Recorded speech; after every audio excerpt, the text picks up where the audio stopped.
Hello everyone, welcome to my YouTube channel Study Time with Priyanka. So today in this video we are going to continue our fourth chapter of class 11 history book and the name of the chapter is the Central Islamic Land. ये video basically इस chapter का part 4 video है. अगर आपको इस chapter के previous videos देखने हैं, यानी कि अगर आपको इस चैप्टर के पार्ट 1, पार्ट 2 एंड पार्ट 3 देखना है, देन लिंक आपको डिस्क्रिप्शन बॉक्स में मिल जाएगा. एंड हमने प्रीवियस वीडियोस में मेनली इस चैप्टर के इंट्रोडक्शन को, साथ ही फर्स्ट 4 टॉपिक को बहुत ही डिटेल वे में समझा है. अगर आपको प्रीवियस वीडियोस देखने हैं, देन प्लीज़ डिस्क्रिप्शन बॉक्स को चेक कीजिएगा, या फिर आप आई बटन को भी क्लिक करके प्रीवियस वीडियोस देख सकते हैं. आज के इस वीडियो में हमें मेनली हमारे 5th टॉपिक से स्टार्ट करना है. And the name of the 5th topic is breakup of the caliphate and the rise of sultanates. यानी कि इस टॉपिक में हम लोग ये पढ़ने वाले हैं कि कैलिफेट के इंस्टीट्यूशन का कैसे ब्रेकअप हो जाता है, यानी कि कैलिफेट के इंस्टीट्यूशन का कैसे डिक्लाइन हो जाता है, जो कि प्रॉफिट मोहम्मद के डेथ के बाद बनाया गया था. साथ ही हम इस टॉपिक में ये भी देखेंगे कि सल्तनत का कैसे राइज होता है, यानी कि सल्तनत का कैसे ग्रोथ होता है. इस टॉपिक को स्टार्ट करने से पहले हम एक बार अपने प्रीवियस टॉपिक को रिवाइज करते हैं, जिसका नाम था द अब्बासिड रेवोल्यूशन. ये जो टॉपिक है वो बहुत ज़्यादा रिलेटेड है विद आवर टॉपिक नंबर 5, इसीलिए हम लोग एक बार इसको रिवाइज कर लेंगे. इस टॉपिक में हमने ये देखा था कि ये जो अब्बासिड्स थे, उन्होंने रूलिंग उमायद डायनेस्टी को रिप्लेस कर दिया था इन 750. एंड आखिर ये अब्बासिड्स थे कौन? प्रॉफिट मोहम्मद के एक अंकल थे जिनका नाम था अब्बास, एंड उन्हीं के डिसेंडेंट्स यानी कि उन्हीं के वंश के लोगों को अब्बासिड्स कहा जाता है. अब्बासिड ने अपना जो कैपिटल था वो मेनली बगदाद में स्टेबलाइज किया था, जो कि पहले डेमस्कस हुआ करता था. ये सब कुछ हमने अपने 4th टॉपिक में डिस्कस किया था.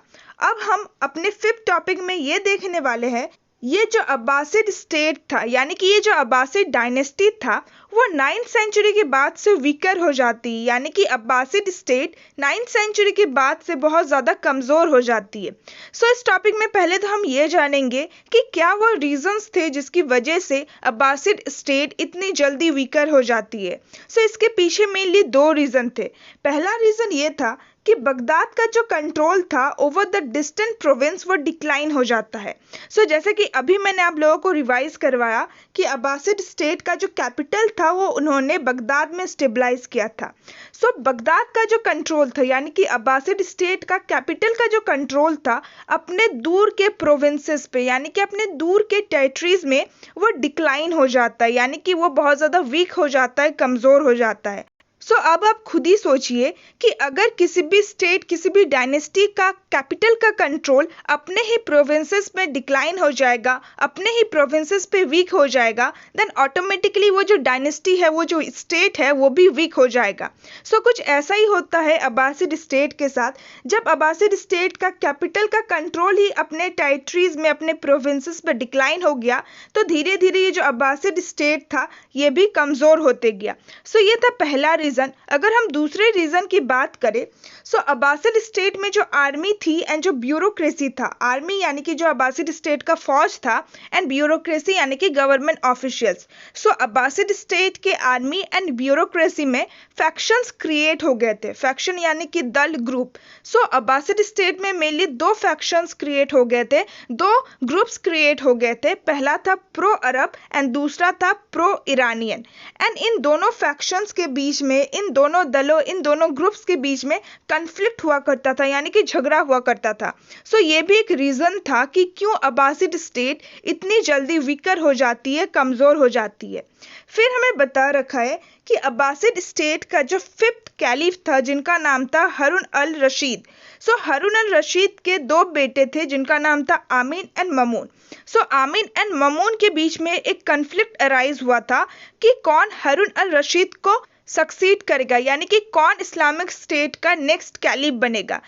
इसकी वजह से आमीन के जो सपोर्टर्स थे, यानी कि वे लोग जो सपोर्ट करते थे आमीन को, जो चाहते थे कि आमीन नेक्स्ट कैलिफ बने, एंड मामून के जो सपोर्टर्स थे, आमीन एंड मामून दोनों के ही सपोर्टर्स के बीच में एक सिविल वार होता है इन 810 एंड इसकी वजह से जो फैक्शनलिज्म क्रिएट हुआ था अब्बासिड स्टेट में, यानी कि जो डिवीजन क्रिएट हुआ था, जो दो फैक्शंस बन गए थे एंड दो फैक्शंस के बीच में जो डिस्प्यूट हो रहा था, जो आर्ग्यूमेंट्स हो रहा था, वो और ज्यादा बढ़ जाता है एंड इसी की वजह से एक न्यू पावर ब्लॉक का भी क्रिएशन होता है जिसको तुर्की स्लेव ऑफिसर्स कहा जाता है।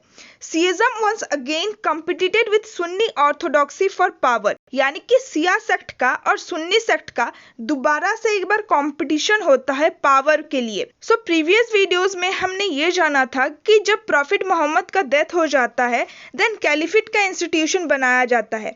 सो उस टाइम में एक कन्फ्लिक्ट ये अराइज हुआ था कि कौन इस्लामिक स्टेट का फर्स्ट कैलिफ बनेगा। उस टाइम में मेनली दो सेक्ट क्रिएट हो गए थे, पहला था सुन्नी सेक्ट एंड दूसरा था सिया सेक्ट। सुन्नी सेक्ट के जो बिलीवर्स थे उनका मानना यह था कि अबू बकर को इस्लामिक स्टेट का फर्स्ट कैलिफ बनाना चाहिए, अबू बकर को मोहम्मद का सक्सेसर बनाना चाहिए। एंड सिया सेक्ट के जो बिलीवर्स थे उनका मानना यह था कि अली को पहला कैलिफ बनाना चाहिए, अली को मोहम्मद का सक्सेसर बनाना चाहिए।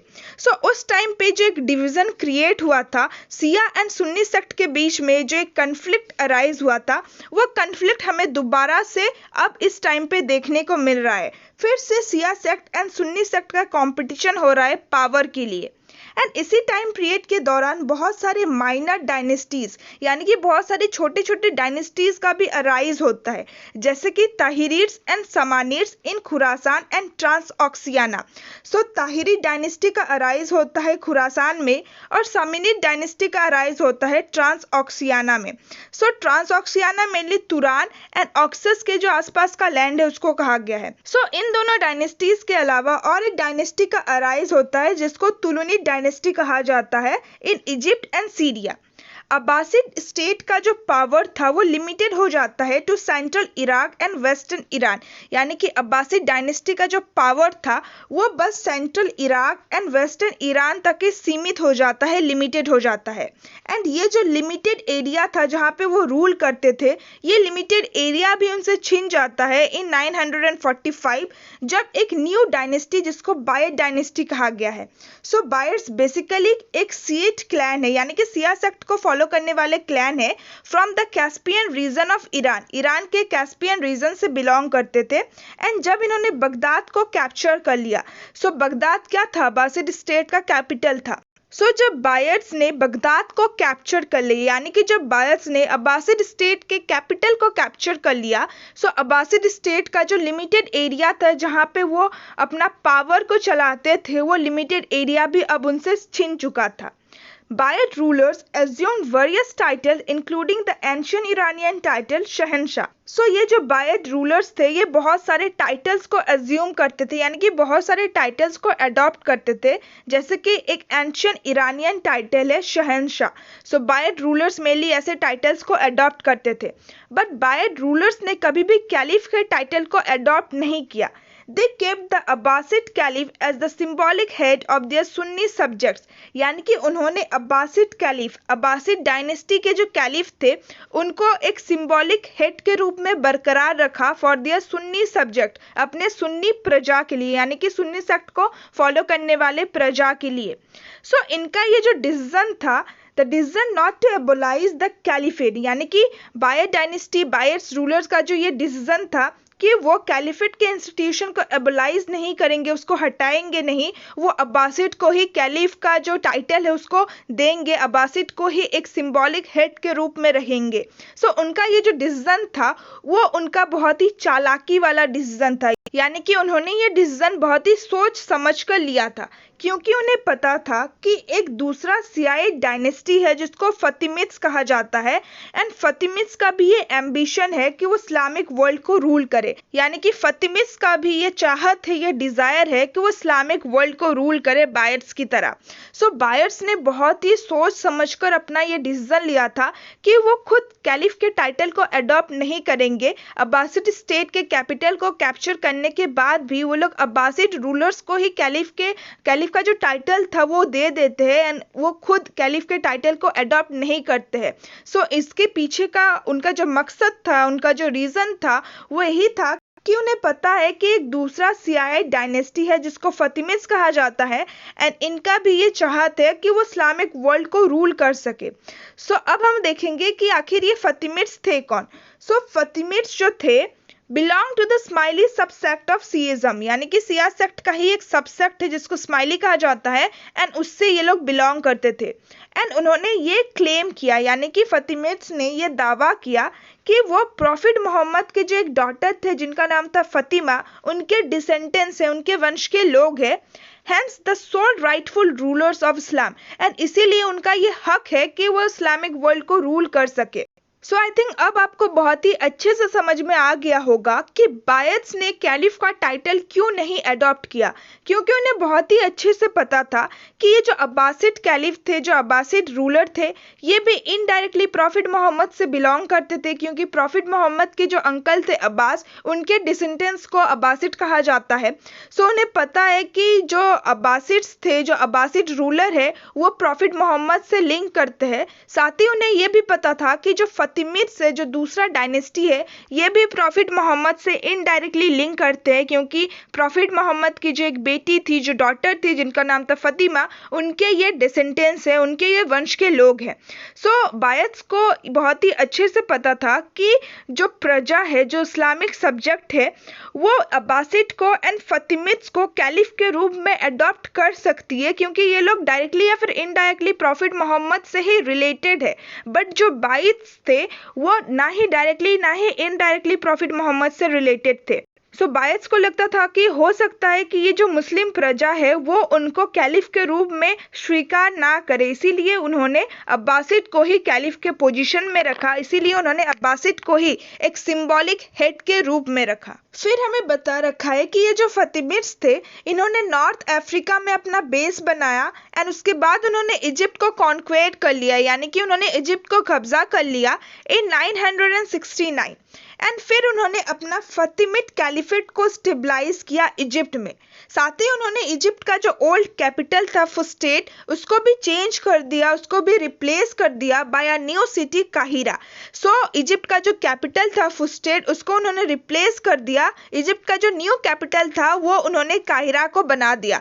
एंड आज के टाइम पीरियड में काहिरा को कायरो कहा जाता है, जो कि आज भी इजिप्ट का कैपिटल है। The two rival dynasties patronized Shiite administrators, poet and scholar, यानी कि ये जो दो राइवल डायनेस्टीज थे, राइवल यानी कि कंपिटिटर, ये जो दो डायनेस्टीज थे जो एक दूसरे के कंपिटिटर हुआ करते थे, उन्होंने शियाइट एडमिनिस्ट्रेटर्स को, पोएट्स को एंड स्कॉलर को, यानी कि सिया सेक्ट को फॉलो करने वाले एडमिनिस्ट्रेटर्स को, पोएट्स को एंड स्कॉलर्स को पैट्रोनाइज किया था, यानी कि उसको अपने कोर्ट में आश्रय दिया था।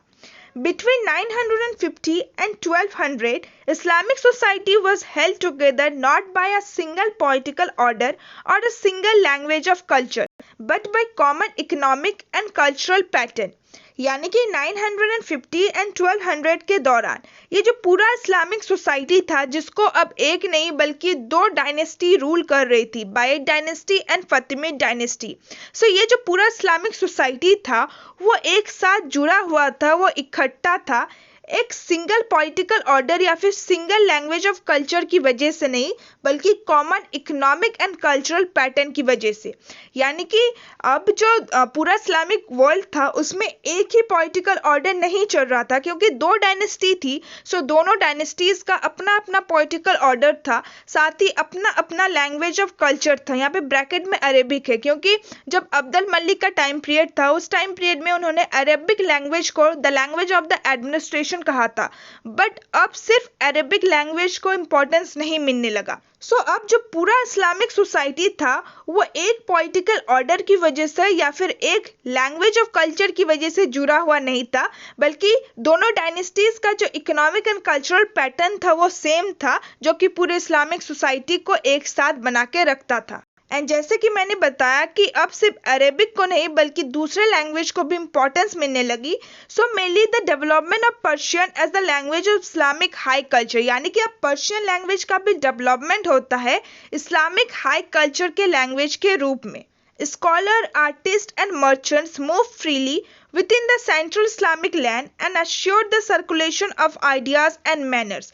यानी कि पूरे सेंट्रल इस्लामिक लैंड में जो स्कॉलर्स थे, जो आर्टिस्ट थे, यानी कि जो कलाकार थे, जो मर्चेंट्स थे, जो व्यापारी थे, वो पूरे सेंट्रल इस्लामिक लैंड में फ्रीली मूव करते थे। यानी कि भले ही पूरे इस्लामिक वर्ल्ड को, सेंट्रल इस्लामिक लैंड को एक नहीं बल्कि दो डायनेस्टीज रूल कर रही थी, बट इसका मतलब ये नहीं कि जो पहले डायनेस्टी में जो स्कॉलर, आर्टिस्ट और मर्चेंट्स रहते हैं वो दूसरे डायनेस्टीज में नहीं जा सकते थे।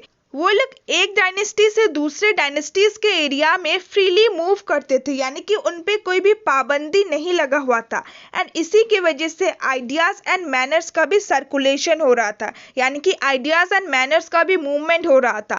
पहले डायनेस्टीज के एरियाज में जो लोग रहते हैं वो दूसरे डायनेस्टी के एरियाज में भी बहुत ही फ्रीली मूव कर सकते थे, बिना किसी रोक टोक के मूव कर सकते थे। एंड ऐसे ही उनका जो आइडियाज एंड मैनर्स था उनका भी मूवमेंट हो रहा था। The Muslim population less than 10% in the Umayyad and early Abbasid period increase enormously, यानी कि मुस्लिम्स का जो पॉपुलेशन था जो कि उमायद डायनेस्टी के टाइम पे एंड अर्ली अब्बासिड डायनेस्टी के टाइम पीरियड में 10% से भी कम हुआ करता था, वो अब बहुत ज़्यादा इंक्रीज हो रही थी, एक्सट्रीमली इंक्रीज हो रही थी बायस एंड फतिमिस डायनेस्टीज के टाइम पीरियड में। The identity of Islam as a religion and a cultural system separate from other religion became much sharper, which made conversion possible and meaningful.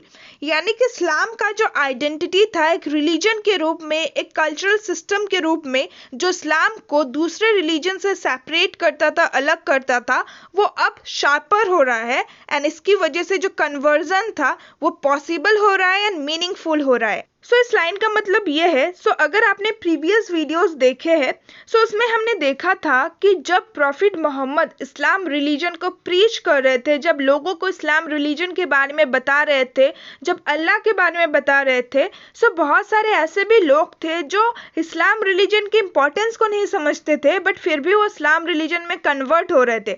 क्यों convert हो रहे थे? क्योंकि उन्हें अपने खुद के रिलीजन में इतना इंपॉर्टेंस नहीं मिल रहा था, इसीलिए वो इस्लाम रिलीजन में कन्वर्ट हो रहे थे। और साथ ही हमने ये भी देखा था कि जब रशीदुद्दीन कैलिफ का टाइम पीरियड था, यानी कि मोहम्मद के डेथ के बाद जब कैलिफेट का इंस्टीट्यूशन बनाया गया एंड जब रशीदुद्दीन कैलिफ का टाइम पीरियड चल रहा था, फर्स्ट 4 कैलिफ को रशीदुद्दीन कैलिफ कहते हैं। उस टाइम पीरियड में भी हमने ये देखा था कि जब उमार एंड उस्मान जब इस्लामिक स्टेट के कैलिफ बनते हैं, उस टाइम पीरियड में वो जो इस्लामिक स्टेट था उसको बहुत ज़्यादा एक्सपेंड करते हैं, उसको बहुत ज़्यादा बढ़ाते हैं एंड बहुत सारे एरियाज़ को अपने कंट्रोल में करते हैं एंड उन एरियाज़ में रहने वाले जो लोग थे उनको इस्लामिक रिलीजन में कन्वर्ट करवाते हैं। साथ ही हमने ये भी देखा था कि बहुत सारे जो नॉन मुस्लिम्स थे उनको एक टैक्स पे करना पड़ता था एंड कभी कभार वो लोग टैक्स से बचने के लिए भी अपना जो रिलीजन था वो कन्वर्ट कर लेते थे इस्लाम में। अब हमें ये देखने को मिल रहा है कि इस्लाम जो रिलीजन था, अब लोग इस्लाम रिलीजन की इंपॉर्टेंस को समझने लगे, उसका जो अर्थ इस्लाम रिलीजन का, उसका जो इम्पोर्टेंस है उसको समझने लगे एंड इसी की वजह से जो कन्वर्जन था, यानी कि जो लोग इस्लाम रिलीजन में कन्वर्ट हो रहे थे वो मीनिंगफुल हो रहा था। विद दिस हमने बायर्स एंड फतिमी डायनेस्टी के बारे में पढ़ा। अब हम एक तीसरे इथेनिक ग्रुप के बारे में पढ़ने वाले हैं। A third ethnic group was added to the Arabs and Iranian. अभी तक हमने अरब्स एंड ईरानियंस के बारे में पढ़ा, अब हम एक तीसरे इथेनिक ग्रुप के बारे में पढ़ने वाले हैं। ये जो तीसरा इथेनिक ग्रुप है ये राइज होता है with the rise of the Turkish सल्तनत in the 10th and 11th century. यानी कि जब तुर्किश सल्तनत का राइज होता है 10th एंड 11th सेंचुरी में, ये तीसरा जो इथेनिक ग्रुप था इसका भी राइज होता है। ये जो तीसरा इथेनिक ग्रुप था ये कौन था? ये था Turks. Turks were nomadic tribe from the Central Asian steppes of Turkestan. ये जो तुर्क्स थे, जो थर्ड इथेनिक ग्रुप था अरब्स एंड ईरानियंस के अलावा, ये जो तुर्क्स थे वो बेसिकली नोमैडिक ट्राइब्स थे। नोमैडिक का मतलब मैंने आप लोगों को बहुत बार बताया है, जो कि एक जगह से दूसरी जगह मूव करता रहता है, जिसका कोई भी एक परमानेंट सेटलमेंट नहीं होता है। तुर्क्स भी एक नोमैडिक ट्राइब थे, एक जगह से दूसरी जगह मूव करते रहते थे एंड ये बेसिकली कहाँ पे रहते थे? सेंट्रल एशियन स्टेप्स ऑफ तुर्किस्तान। तुर्किस्तान के सेंट्रल एशियन स्टेप्स में, स्टेप्स यानी कि ग्रासलैंड, वहाँ पे वो लोग रहते थे एंड ये लोग धीरे धीरे इस्लाम में कन्वर्ट हो रहे थे। There were skilled riders and warriors, यानी कि उनके पास ये स्किल था, ये हुनर था कि वो लोग बहुत अच्छी घुड़सवारी करते थे, साथ ही वो लोग वॉरियर्स थे, यानी कि वो लोग सैनिक थे, सिपाही थे। एंड वो लोग अब्बासिड, सामानिड्स एंड बायर डायनेस्टी में एंटर करते हैं, यानी कि वो लोग अब्बासिड, सामानिड्स एंड बायर्स के एडमिनिस्ट्रेशन में एंटर करते हैं, प्रवेश करते हैं स्लेव्स एंड सोल्जर्स के रूप में, rising to high position on account of their loyalty and military abilities. So जो तुर्क्स थे वो तो पहले ये जो डायनेस्टी था उस टाइम पीरियड में अब्बासिड, सामानिड्स एंड बायर डायनेस्टी में, सो इस डायनेस्टी के एडमिनिस्ट्रेशन में वो एक स्लेव एंड सोल्जर के रूप में एंटर करते हैं, बट उनका जो पोजीशन है उसको बढ़ा दिया जाता है उनकी लॉयल्टी एंड मिलिट्री एबिलिटीज को देख के, यानी कि उनकी ईमानदारी को देख के एंड उनके पास जो मिलिट्री एबिलिटी था, जो काबिलियत था, उसको देखकर उनका जो पोजीशन है, उनका जो रैंक है, उसको बढ़ा दिया जाता है। The Ghaznavid Sultanate was stabilized by Artagin and consolidated by Mahmud of Ghazni. अब हमें गजनविद सल्तनत के बारे में बता रखा है। ये जो गजनविद सल्तनत था इसको कौन स्टेबलाइज करता है? अल्तगिन इन 961। एंड इसको कंसोलिडेट कौन करता है, यानी कि इसको मजबूत कौन बनाता है? Mahmud of Ghazni between the time period of 998 and 1030। फिर बता रखा है कि बायर डायनेस्टी की तरह ये जो गजनवी डायनेस्टी था ये भी एक मिलिट्री डायनेस्टी था with a professional army of तुर्क एंड इंडियंस, एंड इनके पास प्रोफेशनल आर्मी होता था तुर्क और इंडियंस का। अब हमें यहाँ पे थोड़ा सा एक इंडियन का रोल भी देखने को मिल रहा है। महमूद के जो एक जनरल थे जो कि एक इंडियन थे, उनका नाम था Tilak, but their centre of power was in Khurasan and Afghanistan. ये जो गजनवी डायनेस्टी था उनका जो सेंटर ऑफ पावर था, जहाँ पे उनका ज़्यादा पावर चलता था, वो था खुरासान में और अफगानिस्तान में। And for them the Abbasid caliph were not rivals but a source of legitimacy, यानी कि गजनविद सल्तनत के लिए जो अब्बासिड कैलिफ थे, जो अब्बासिड डायनेस्टी के कैलिफ थे, वो उनके राइवल्स नहीं थे, वो उनके कंपिटिटर नहीं थे, बल्कि एक सोर्स था लेजिटिमेसी के लिए, यानी कि पावर के लिए उनके पास एक सोर्स था। अपना जो डायनेस्टी था, अपना जो रूल था, उसको लीगल बनाने के लिए अब्बासिड कैलिफ एक जरिया था, एक सोर्स था, एक माध्यम था। Mahmud was conscious of being the son of a slave and was especially eager to receive the title of Sultan from the Caliph, यानी कि जो महमूद थे वो एक स्लेव के सन थे एंड वो बहुत ज़्यादा एगर थे, बहुत ज़्यादा उत्सुक थे सुल्तान के टाइटल को रिसीव करने के लिए, अडॉप्ट करने के लिए from the caliph. The Caliph was willing to support the Sunni Ghaznavid as the counterweight to Shiite power, यानी कि जो कैलिफ था, कैलिफ यानी कि जो अब्बासिड कैलिफ थे, वो लोग विलिंग थे, वो लोग अपनी इच्छा से सुन्नी गजनविद को सपोर्ट कर रहे थे। क्यों सपोर्ट कर रहे थे? क्योंकि ये जो गजनविद सल्तनत था, ये जो गजनविद डायनेस्टी था, ये मेनली सुन्नी सेक्ट को फॉलो करने वाले डायनेस्टी था। एंड जो कैलिफ थे, जो अब्बासिड कैलिफ थे, उन्होंने ये सोच के गजनविद को सपोर्ट किया कि जो बायत्स थे एंड जो फतिमिड्स थे, दोनों ही डायनेस्टी मेनली शिया सेक्ट को बिलोंग करते थे। इसीलिए उन्होंने गजनविद को सपोर्ट किया क्योंकि ये लोग सुन्नी सेक्ट को बिलोंग करते थे, एंड ताकि दोनों सेक्ट के बीच का जो बैलेंस वो बना रहे, काउंटरवेट टू शियाइट पावर, यानी कि जो Sunni sect and Shia sect के बीच में जो एक बैलेंस है वो बरकरार रहे, वो मेंटेन रहे। इसीलिए कैलिफ ने, अब्बासिड कैलिफ ने सुन्नी गजनविद को सपोर्ट किया। विद दिस हमने गजनविद सल्तनत के बारे में भी जान लिया। अब हमें सल्जुक तुर्क के बारे में बता रखा है। The Seljuk Turk entered Turan as soldiers in the armies of the Samanids and Karakhanid, यानी कि ये जो सल्जुक तुर्क थे वो तुरान में एंटर लेते हैं, यानी कि वो तुरान में प्रवेश करते हैं समानिद और काराखानिड्स के आर्मीज के सोल्जर्स के रूप में।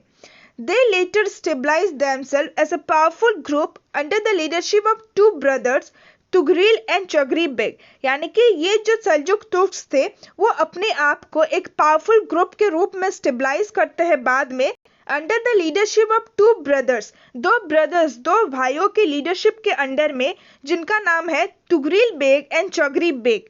Taking advantage of the chaos following the death of Mahmud of Ghazni, the Seljuk conquered Khurasan in 1037 and made Nishapur their first capital, यानी कि ये जो दो भाई थे तुगरिल एंड चगरी बेग, ये उस सिचुएशन का फायदा उठाते हैं, उस कंडीशन का एडवांटेज लेते हैं जिस टाइम पीरियड में महमूद ऑफ गजनी का डेथ हो जाता है।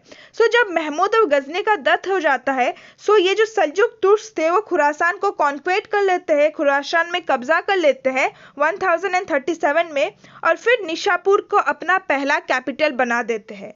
सो खुरासान को कॉन्क्वेट करने के बाद, खुरासान को कब्जा करने के बाद, सल्जुक तुर्क का जो नेक्स्ट अटेंशन था, यानी कि उनका जो नेक्स्ट टारगेट था, वो था वेस्टर्न पर्शिया एंड इराक के ऊपर। एंड 1055 में वो लोग बगदाद को रीस्टोर कर देते हैं टू सुन्नी रूल। यानी कि हमने इसी टॉपिक में ये पढ़ा था कि बगदाद जो कि पहले अब्बासिड स्टेट का कैपिटल हुआ करता था, जिसको बायर्स ने कॉन्क्वेट कर लिया था। सो बायर्स, हमने पता है कि बायर्स जो थे वो मेनली शिया सेक्ट को फॉलो करने वाले क्लैन थे। सो अब ये जो सल्जुक्स थे जो कि मेनली सुन्नी सेक्ट को फॉलो करते थे, उन्होंने बगदाद को रीस्टोर कर लिया टू सुन्नी रोल, यानी कि उन्होंने बगदाद को कैप्चर कर लिया। एंड बगदाद जो कि पहले शिया सेक्ट के रूलर्स उसको कैप्चर करके रखे थे, अब ये फिर से सुन्नी रूल के कंट्रोल में आ जाता है। एंड फिर जो कैलिफ है जिनका नाम होता है अल कायम, वो तुगरिल बेग को सुल्तान का टाइटल प्रोवाइड करता है। सो ये जो दो ब्रदर्स थे, the two Seljuk brothers rule together in accordance with the tribal notion of rule by a family as a whole. यानी कि ये जो दो भाई थे Tughril and Chaghri Beg, so ये दोनों जो भाई थे वो एक साथ मिलकर रूल करते थे। यानी ये लोग पावर के लिए एक दूसरे के साथ फाइट नहीं करते थे, जो कि हमें ज़्यादातर देखने को मिलता है, दो भाई पावर के लिए एक दूसरे से फाइट करते थे। बट ये दोनों जो भाई थे वो लोग मिलके रूल करते थे, वो लोग मिलके शासन करते थे in accordance with the tribal notion of rule. यानी कि उनका जो ट्रिबल नोशन था, यानी कि उनके ट्राइब के रूल के अकॉर्डिंग, उनके ट्राइब के आइडिया के अकॉर्डिंग कि जो पूरा फैमिली है वो एक साथ मिलके रूल करता है। फिर तुगरिल को सक्सीड कौन करता है? उसी के नेफ्यूज को सक्सीड करता है जिनका नाम होता है अल्प अरसलन। एंड फिर अल्प अरसलन के रूल के टाइम पीरियड के दौरान जो सल्जुक एम्पायर है वो एनाटोलिया तक एक्सपेंड करता है, यानी कि एनाटोलिया तक फैलता है, जो कि प्रेजेंट डे में टर्की को कहा गया है। फिर हमें बता रखा है कि 11th एंड 13th सेंचुरीज के दौरान बहुत सारे कन्फ्लिक्ट होते हैं between the European Christian and the Arab state. यानी कि इस टाइम पीरियड के दौरान European Christian and Arab state के लोगों के बीच में बहुत सारे झगड़े होते हैं, बहुत सारे कन्फ्लिक्ट होते हैं, जो कि मेनली हम अपने नेक्स्ट टॉपिक में पढ़ने वाले हैं, द क्रूसेड।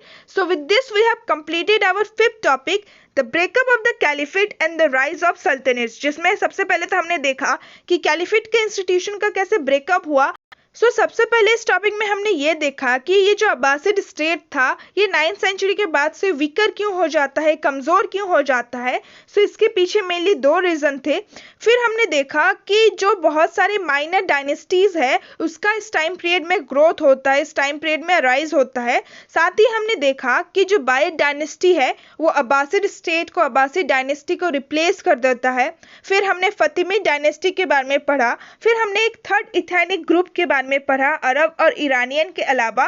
साथ ही हमने गजनविद डायनेस्टी के बारे में पढ़ा, यानी कि गजनविद सल्तनत के बारे में पढ़ा। फिर हमने सल्जुक तुर्क के भी बारे में पढ़ा। इस टॉपिक में हमने बहुत सारे डायनेस्टीज के बारे में पढ़ा, यानी कि इस टॉपिक में हमने ये देखा कि कैलिफेट का कैसे डिक्लाइन हुआ और सल्तनत का कैसे ग्रोथ हुआ।